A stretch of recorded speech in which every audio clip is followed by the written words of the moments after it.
இந்த ஆண்டுக்கான முதல் கூட்டம் என்பதால் சட்டப்பேரவை கூட்டம் ஆளுநர் ரவி உரையுடன் தொடங்கியது. தமிழில் பேசி தனது உரையை தொடங்கிய ஆளுநர் அரசு தயாரித்து கொடுத்த உரையை முழுவதும் படிக்காமல் அதில் குறிப்பிட்டிருந்த திருக்குறளை மேற்கோள் காட்டி வெறும் 4 நிமிடங்களை உரையை வாசித்துவிட்டு அமர்ந்தார். தமக்கு அளிக்கப்பட்டுள்ள உரையில் உள்ள கருத்துக்களுடன் முரண்படுவதாகவும் அரசு தயாரித்த உரையை படிப்பது அரசியல் சாசனத்தை ஏளனம் செய்வது போல் அமையும் என்று கூறிய ஆளுநர் ரவி அரசு தயாரித்த உரையின் உண்மைத்தன்மை மற்றும் நெறிகளுடன் தமக்கு மாறுபட்ட கருத்துக்கள் உள்ளதாக கூறினார்.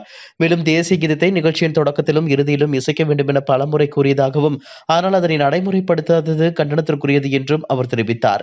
இறுதியில் வாழ்க தமிழ்நாடு, வாழ்க பாரதம், ஜெய்ஹிந்த் என கூறி ஆளுநர் உரையை முடித்தார்.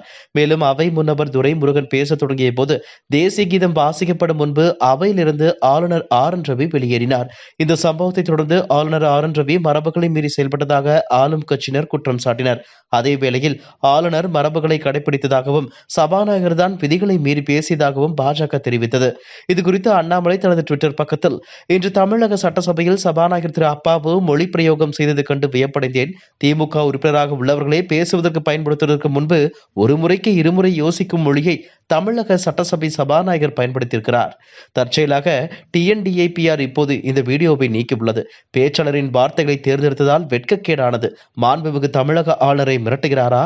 புள்ளி விவரங்களை காற்றில் வீசுவதும் மக்கள் பார்வையை கையாளுவதும் திமுகவுக்கு புதியதல்ல. திரு அப்பாவு PM கேர்ஸ் பணம் தேவை என்று சொல்வதை விட திமுகவின் முதல் குடும்பத்தினரிடம் கொள்ளையடித்த பணத்தை திரும்ப கேட்கலாம். இது முழுக்க முழுக்க வெளிப்படைத்தன்மையும் பொறுப்பும் கொண்டது.